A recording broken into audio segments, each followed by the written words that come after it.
this phase, Zero is coming, and she's ready to party. You ready, Nemo?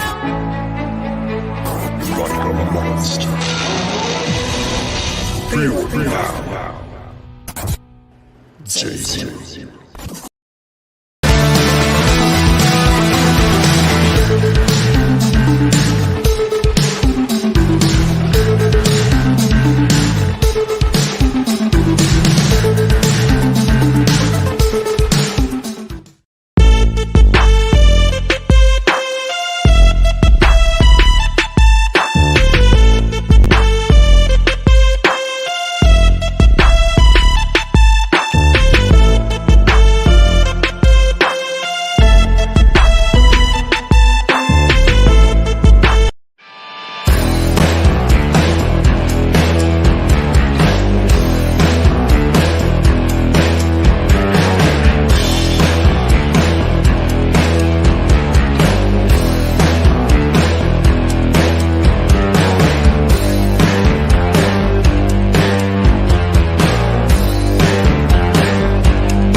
What's up, everybody? Welcome back in. This is In Stores This Week with Nick.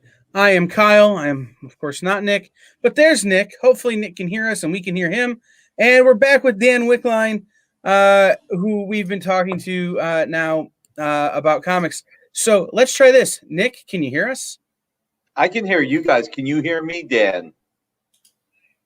I can hear you. I don't know if Dan can hear any of us. Dan, how we doing? Nothing. All right. Wow. We're gonna have to figure these issues out, Nikki here. But you know, it happens. The question is, can the audience hear me? Is Jerry watching? The audience can hear you. Everybody's Dan? good. This is Dan. He'll be back. We'll work it out. We're getting there. So let's talk about some more books. This is the most craziness we've ever had. This is live television. I know, right? It happened. Mm-hmm. So what do we want to talk about right now? You know what's actually a really cool one-shot? Our Dynamite Valentine's Day special. And it's our Bloody Valentine. I mean, basically put yourself in the mood for love, delicious human flesh, that is. We've got Peter Cannon, who spent his entire life on a Himalayan mountain, which is hard enough, even the most unideal conditions, but put him in the middle of a zombie illness, and look what happens next. Check it out. This is Dan, Dan, are you with us? I am with you, and I can hear you guys. Awesome. All right. Yes. All right. We're talking about vampire. We're talking about dynamite zombies. Our Valentine's Day special. Absolutely.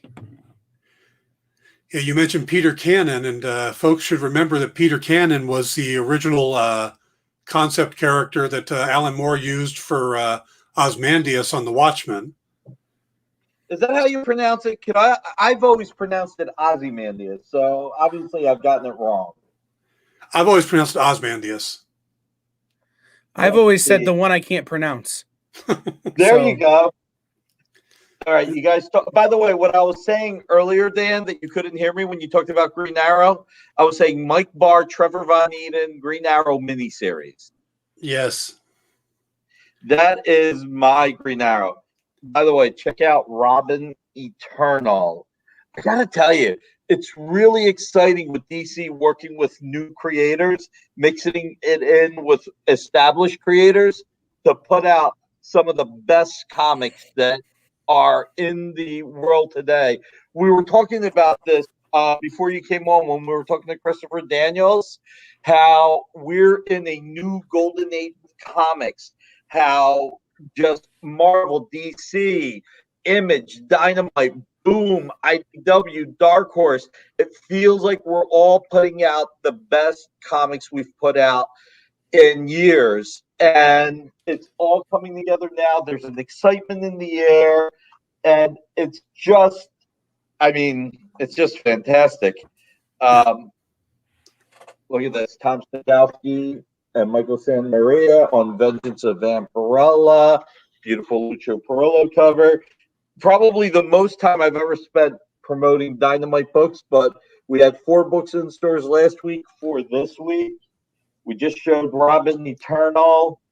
Let's see. When I saw that Vampirella cover, I've not been we talked about this last week. I'm a Sonya guy. I'm not a regular Vampirella reader, but when I saw that cover, I called my local comic shop and had them order the trades, the previous trade, and got me all the back issues so I can pick that one up this week and be caught up. And speaking of On Fire, Liam Sharp and Grant Morrison on Green Lantern. Oh my God. That has been some of Liam's best work, and just he's killing it. Mm-hmm. Well, and it's Grant back on Green Lantern. Like, if there was one guy that isn't Jeff Johns, this is the guy you'd want, Yeah. And, it's funny is, Neil Gaiman would say, he'd go off and take some fine African tree drugs and come back and write the greatest Green Lantern story ever written. While everybody else is over there toiling away trying to be creative, and Grant Morrison just makes them all look bad. And, and it's true. I think that his work with this character in particular, and just the page layouts and the color is just so spectacular. I mean, Nick's right. Oh yeah, but since Liam, his run on Wonder Woman and now his run on Green Lantern, he's just been hitting new strides. I mean, he's got to be one of the top guys in the industry right now. Yeah. Well, when you think about Liam right now, yes, Wonder Woman was definitely a high point, but it was him and Nicola switching back and forth. So they both really complemented each other well, but it never felt like either of their book. It felt like a collaborative book. This is fully Liam. But, let's go back to Image, and, we've got Kyle Higgins with Radiant Black. Do you have the alternative cover on that one? I do not have it handy. Eduardo Ferragato did an alternative on this one. I love this book. I'm grabbing it when I go in the shop tomorrow. I love the concept behind it and just being able to get in at the first floor of a new superhero comic. I do, and I really can't believe they kill him on the 4th page. I mean, that was a spoiler. Never mind. Yeah, geez, man. But look, he came back to life. Oh, good. I feel better already. Yeah, sorry, man. Yeah, that looks like it's going to be a hit. Honestly, and then the Ferragato cover though is just gorgeous as well. Both book covers are great.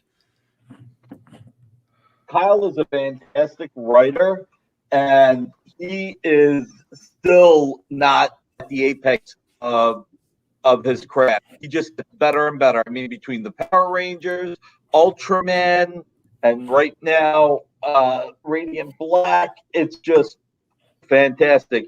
And speaking of people that keep hitting their strides, nothing like a little bit of Eternals action. Oh yeah. Yep, Kieran, I love that cover. Kieran is still one of the smartest writers this industry's had. And that's one of those that, if you read Eternals 1, it didn't make a ton of sense, especially if you didn't have a big back history with Eternals.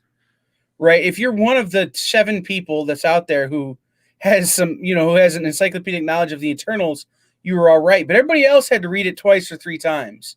And this book, there really hasn't been that many Eternals. I mean, you got Gaiman's run, you have the original Jack Kirby run. There's been a few things in between. Yeah, you had Sal Buscema in the middle with Keith Pollard, I think. Yeah, so it's still pretty much a fresh slate. Plus, with the movie coming up, this is a great jumping in point to get to know the characters before they show up on the big screen.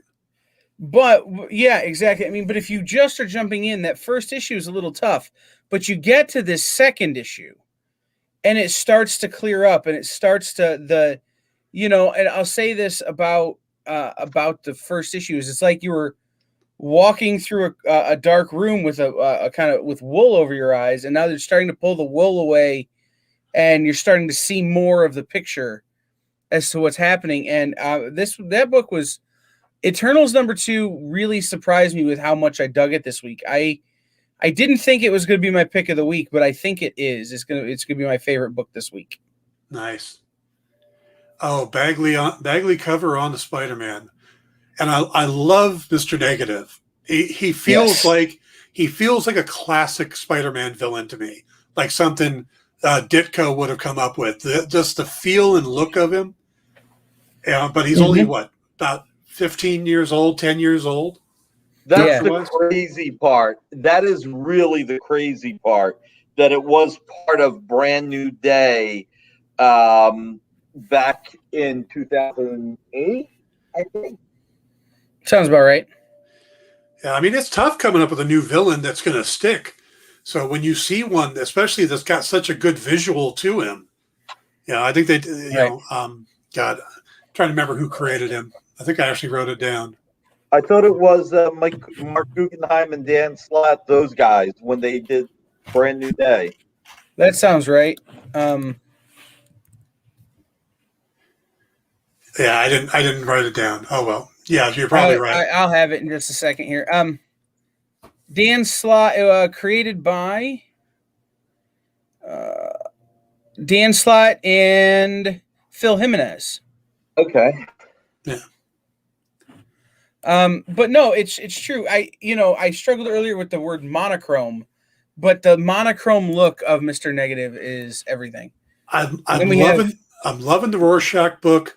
I'm looking forward to the alternate cover because it's Sienkiewicz and Dennis Cowan drawing Rorschach, they're best known for The Question together, and of course Rorschach is Alan Moore's Question. Mm-hmm. Oh, yeah, that is a great cover. That Bill Sienkiewicz, Dennis Cowan cover. Yeah. I'm looking at that now going, I might have to pick up 2 covers of this book because I like the A cover. It kind of has a Apocalypse Now sort of vibe. Yeah. But there's that grittiness of the B cover and that, the rains. That's just pure Sienkiewicz and Cowan beauty there. Yeah, I mean, and people forget that Bill Sienkiewicz is sort of this chameleon of an artist, right? He does the really far out trippy stuff like you saw with when Electra he was working with Howard Shakin on The Shadow. Oh yeah. What he did, Electra Assassin, his New Mutant stuff, it was super trippy. But he also has that ability to do the real thick, kind of more traditional, almost Neil Adams-esque. His original Moon Knight run. Well, his original Moon Knight run is totally Neil Adams-esque.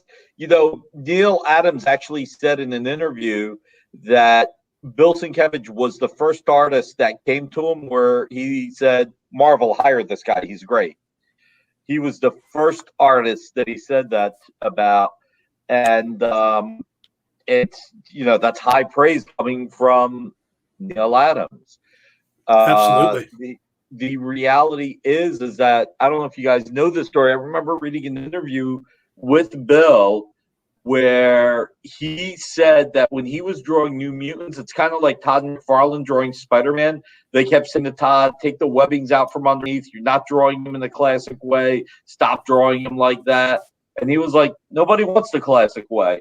When Bill Sienkiewicz first did New Mutants, they were like, don't do that style. Meanwhile, it's the style everybody loves. I've gotten connected with Bill just a little bit through the person who handles his business. And I've got a couple of Bill Sienkiewicz exclusives and really high ratio variants that he's done that if you hang it on the wall and you say, who drew that? And you ask any comic art fan, they're not going to say Bill Sienkiewicz because it doesn't look like what everybody assumes Bill Sienkiewicz does. And it's the same with this Rorschach Cowan cover, that he worked with Dennis Cowan on. It looks like Dennis Cowan worked with some of the guys that he was working with back in the day, and it's Bill Sienkiewicz. Yeah. Mighty Morphin. I can't believe we're back. I mean, I remember as a kid trying to figure out who the Green Ranger was, and that's the story for this week. we got a new Green Ranger to figure out. Yeah. Well, if you don't have a new Green Ranger every once in a while, you get a little stale. You Yeah. know, you got to come up with a new Green Ranger so that one can go off and become the White Ranger and be at Comic-Con.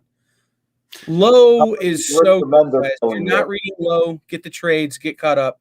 Yeah, Low Lowe's is wrapping up soon, isn't it? Yep. Yeah. And it's in development.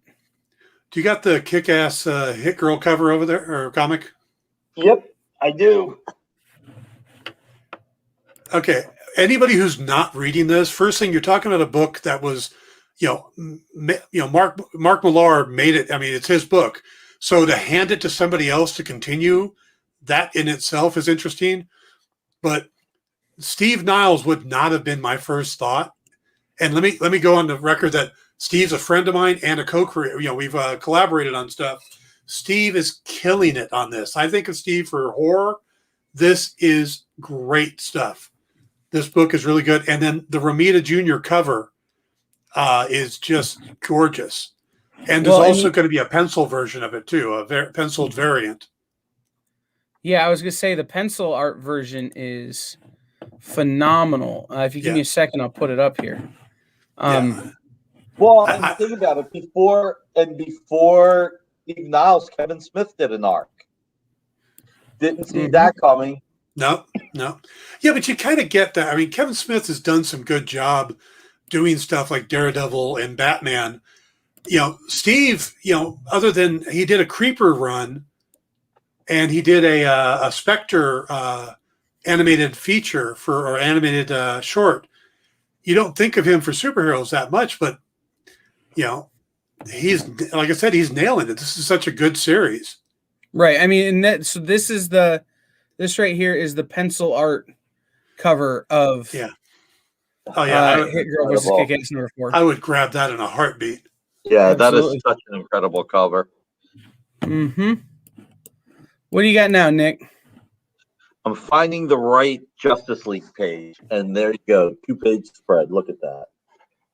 Mm-hmm. This is Future State Justice League, and remember, everybody, that Justice League Dark. Right.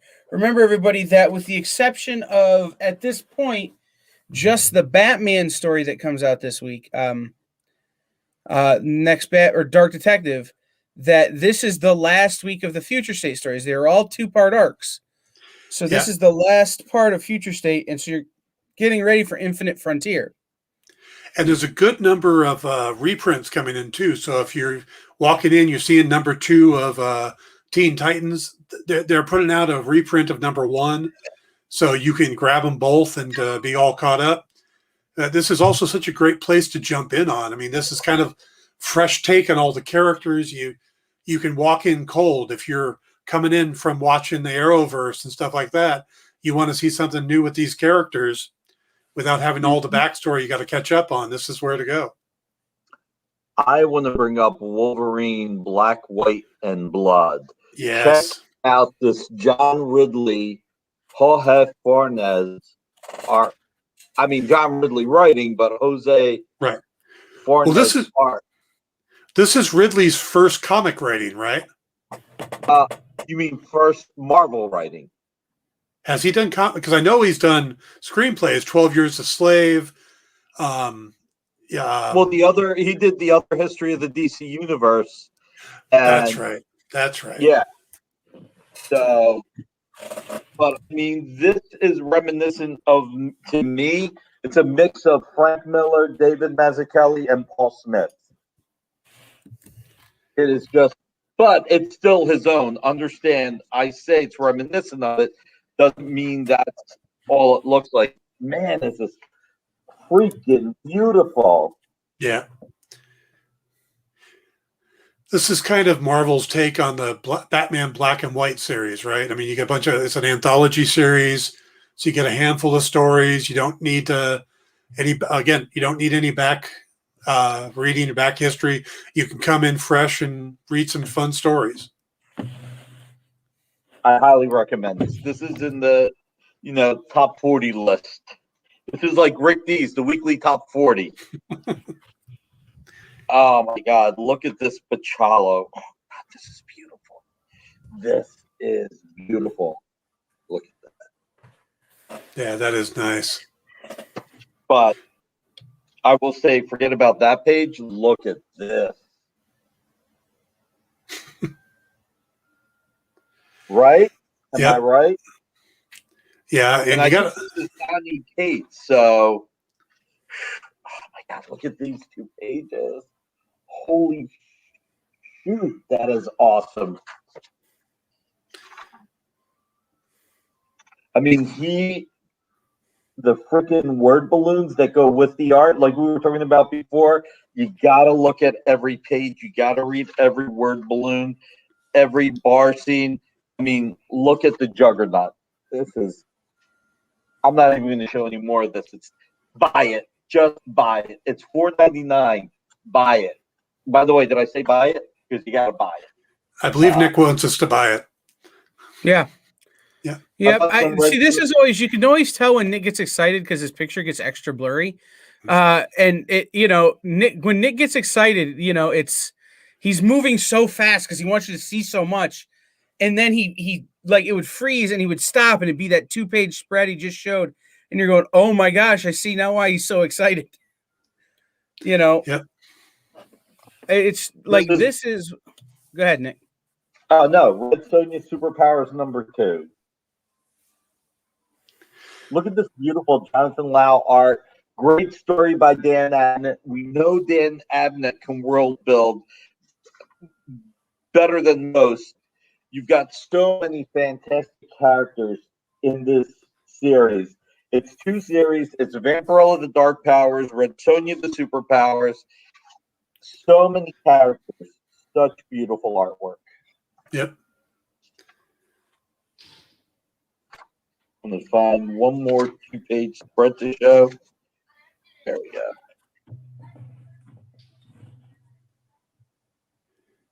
Yeah, that's a mighty fine looking book.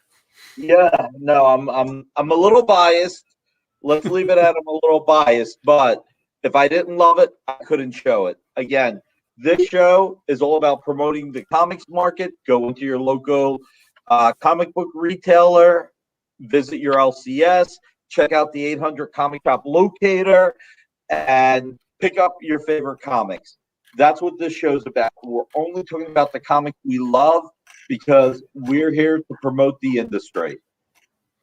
Absolutely. Exactly.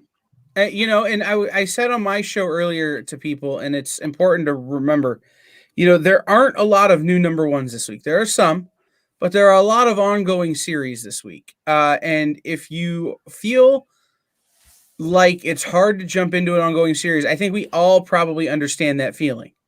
So when By you the go to your way, local comic shop, I will say this is the week of Kingpin. He's in more comics this week than he's been in a long time. He's in Thunderbolts. He's in Daredevil. I mean, he is definitely everywhere. I guess being the mayor of New York will pull you in a few directions. yeah, to finish my thought, when you go to your local comic shop, if you're feeling hard about jumping into a series, ask them about reordering the back issues. Ask them if they have them in their bins. If they can't, ask them about trade paperbacks if they exist. If they can't get it to you, contact another store in your area or one of the stores here on the CB or on the comic shopping experience. And then if you can't find them, there are great other platforms where you can get those things to check them out and get caught up. It is not hard to jump in to an ongoing series anymore like it may have used to have been. Very true.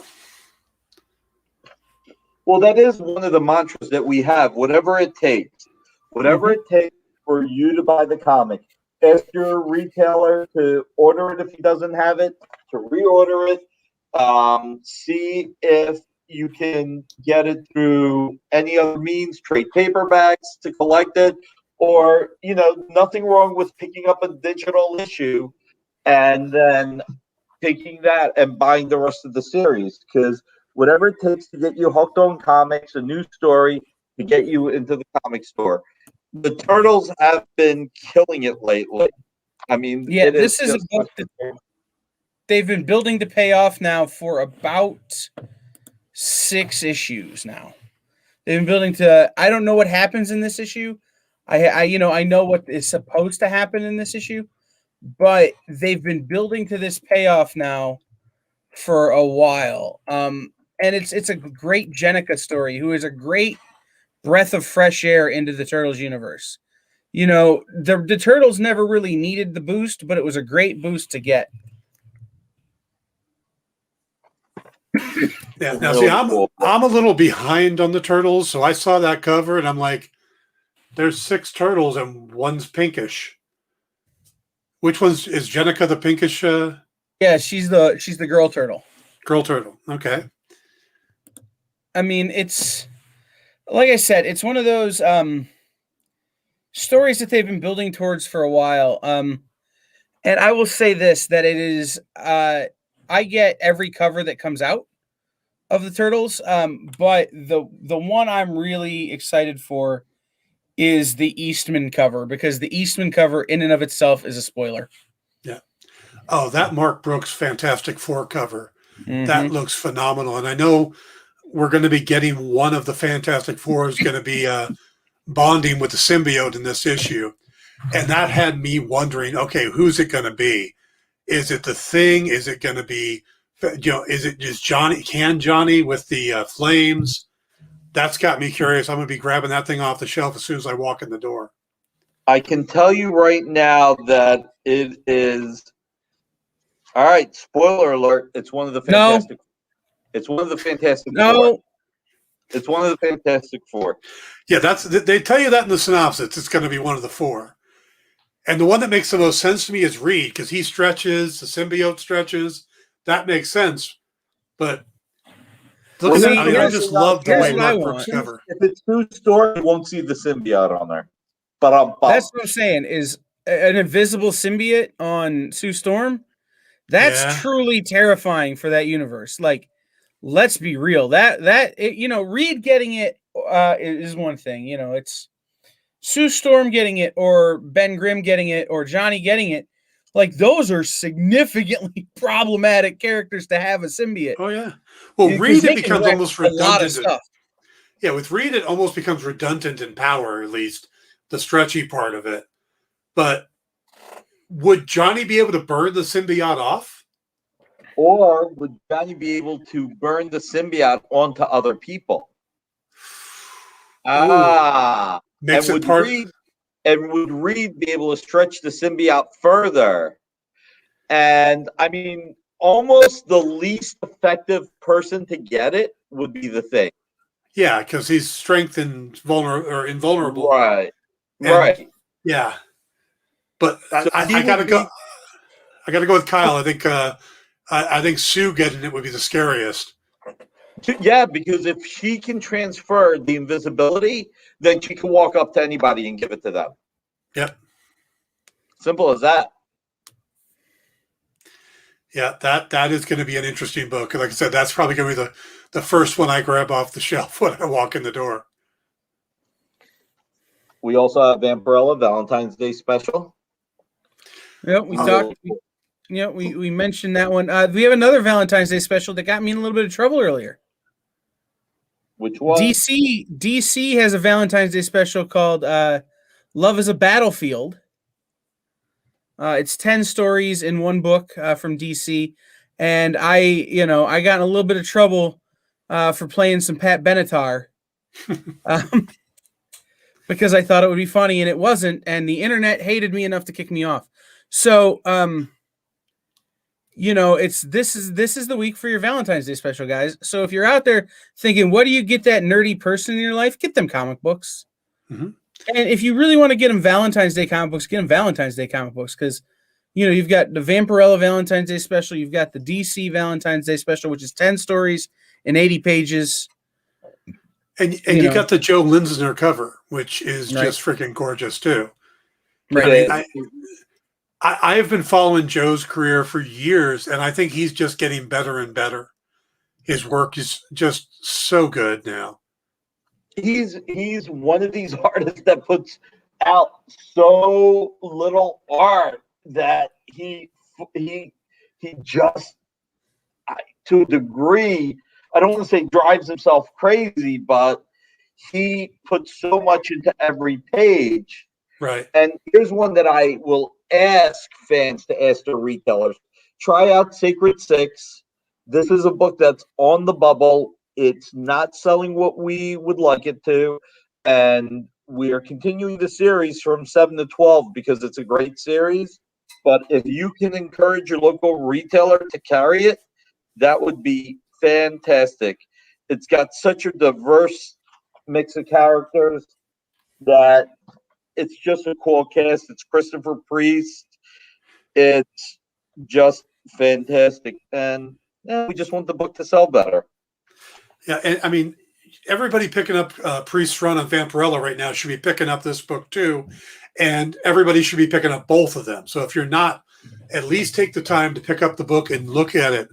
You know, flip through, get a good feel for it, because it is a really good book, and Priest is nailing it. This is such a good work.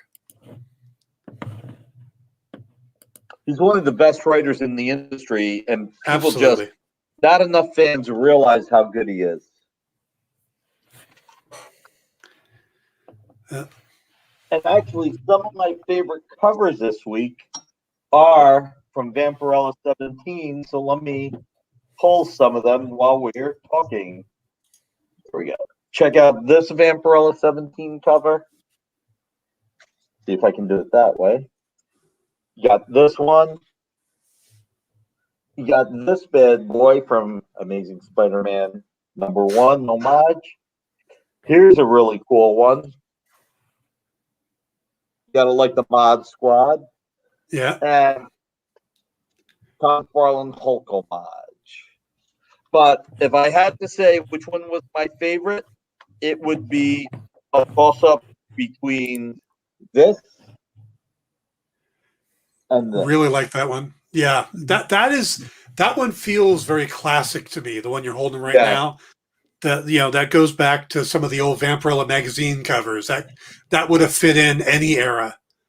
That is just an absolutely gorgeous cover right there.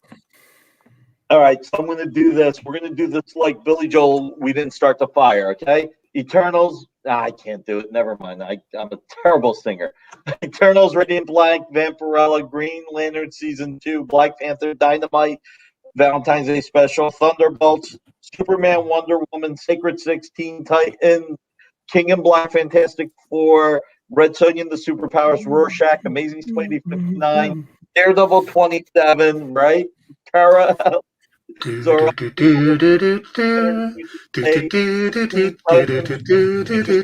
Detective, Robin Eternal, Vince the Vampirella, Dynamite Valentine's Day Special, Sonya versus Kick-Ass versus Hit Girl, Darth Vader. You've got Justice League Future State, Wolverine Black, White, and Blood, Vampirella Valentine's Day Special, Vampirella 17, Low, Mighty Morphin Power Rangers, Birthright, Undiscovered Country, Norse Mythology, the comic book history from IDW, X-Force by Benjamin Percy, and of course, your free newspaper, Comic Shop News, and pre-order your favorite comics from your local retailer using Previews Magazine.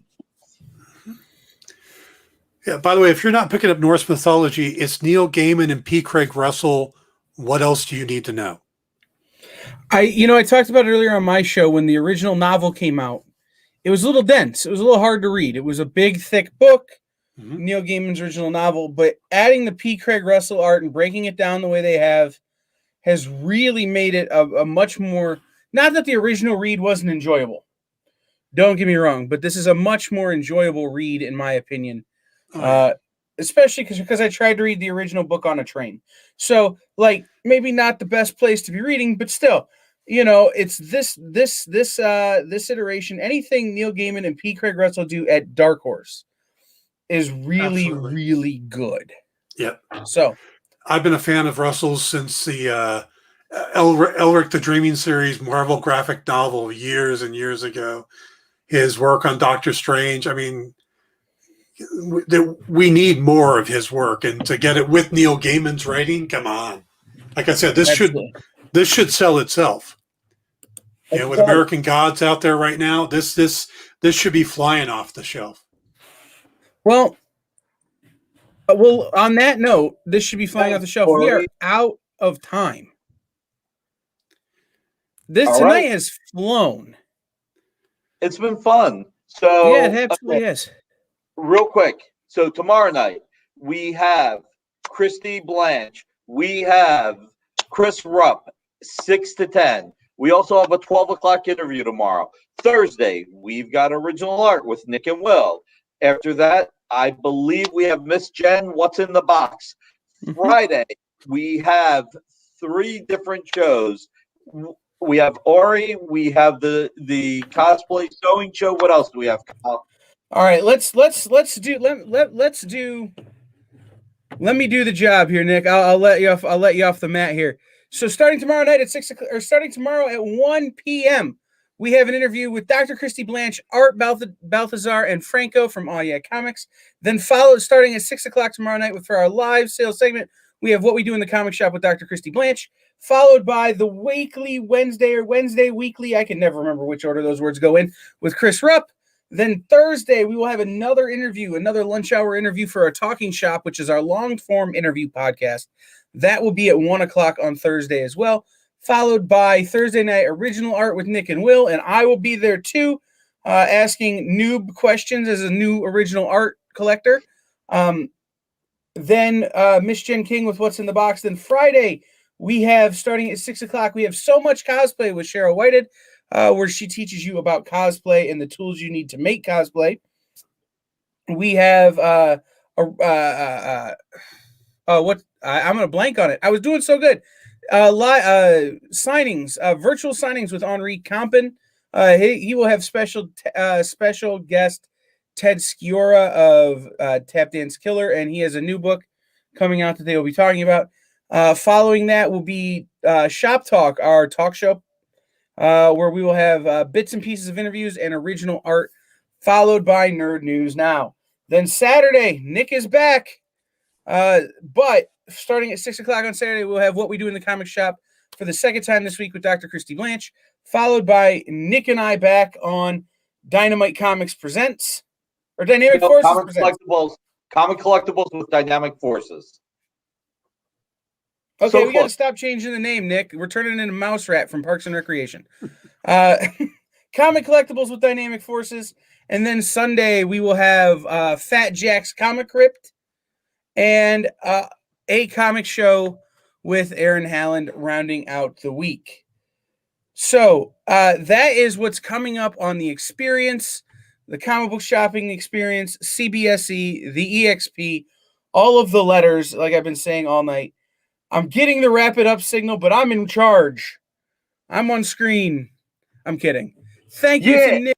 Thank you to Christopher Daniels. Thank you to Dan Wickline. Thank you to everybody. I did do a reference to the greatest band of all time, Mouse Rat, who I was following when they were Scarecrow Boat, but I'm a hipster like that. So we will be back tomorrow with more programming, tomorrow with more shows, and Nick and I will be back Thursday and Saturday. Dan, thank you for being here. I'm sure we'll see you more often as well. Thank you to Jerry, who's pressing the buttons and get really frustrated because it's like 5 after and we're running late. And we will see everybody very, very, very soon.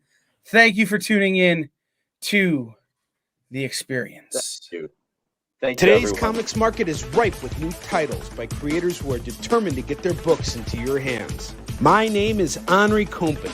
For the last decade, I've been making and selling my own creator-owned comics and dealing as a collector in live sales. My signature series, Yi Sun Shin, is the book that cannot be defeated in battle and has over 250,000 copies in print.